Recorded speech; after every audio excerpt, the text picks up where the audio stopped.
তো আপনারা জানেন হবিগঞ্জের খোয়াই নদীর বাঁধ ভেঙে যে বন্যা পরিস্থিতি সৃষ্টি হয়েছিল, সেই বন্যা পরিস্থিতি কিন্তু অনেকটাই উন্নতি হয়েছে।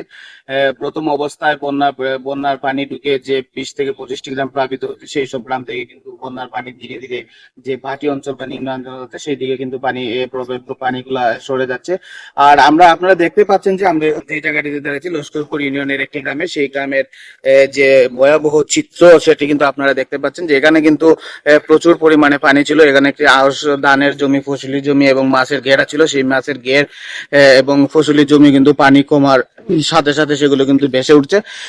আপনারা যেমনটি দেখছেন যে ধানের যে ক্ষয়ক্ষতি হয়েছে, ধানের চারাগুলো কিন্তু অনেকটাই কিন্তু মরে গেছে। অনেক ধানের চারা কিন্তু লালচে আকার ধারণ করছে এবং সবজির যে ক্ষেত রয়েছে সেখানে আমরা যেমনটি এসে দেখতে পেয়েছি, সবজি ক্ষেতের যে সবজির চারাগুলো রয়েছে সে অনেক সবজির চারা কিন্তু উপড়ে গেছে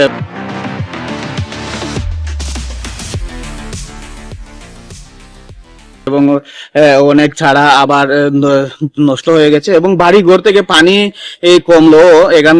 এখানকার মানুষের যে চরম দুর্ভোগ সেটি কিন্তু কমেনি।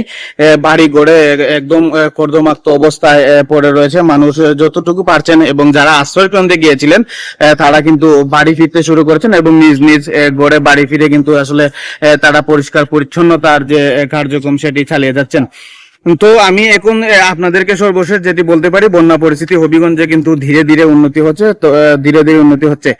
এখানে আরেকটি বিষয় হচ্ছে যে বন্যার পানি নেমে গেল, যে এখানকার যে নলকূপ এবং মোটর ছিল সেগুলো অনেকটাই কিন্তু বিকল হয়ে গেছে, যে কারণে বিশুদ্ধ পানির কিন্তু একটি চরম সংকট দেখা দিয়েছে। তারা কিন্তু বিশুদ্ধ পানি বাজার থেকে কিনে অথবা বাহির থেকে অথবা উঁচু স্থানে যেগুলো স্থানে পানি উঠে নাই সেগুলো স্থান থেকে সংগ্রহ করে কিন্তু ওনাদেরকে ব্যবহার করতে হচ্ছে। আরেকটি অভিযোগ যেমনটি রয়েছেন এখানকার যে ভানবাসীরা রয়েছেন তারা কিন্তু এখন পর্যন্ত প্রশাসনের পক্ষ থেকে তেমন কোনো ধরনের সহায়তা পাননি।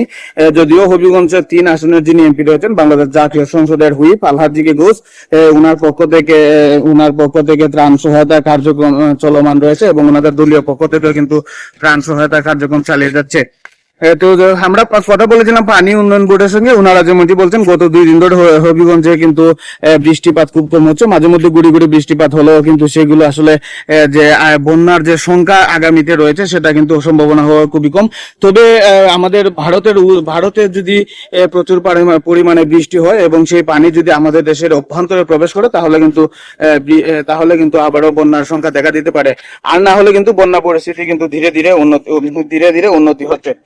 তো আমি সর্বশেষ যে বিষয়টিকে বলতে পারি যে হবিগঞ্জের যে বন্যা পরিস্থিতি ধীরে ধীরে উন্নতি হচ্ছে, তবে ভানবাসী মানুষের যে দুর্ভোগ সেটা কিন্তু এখনো কমেনি। হয়তো বা পানি যদি আর না বাড়ে আরো বেশ কয়েকদিন সময় লাগবে তাদের সেই দুর্ভোগ লাগবে।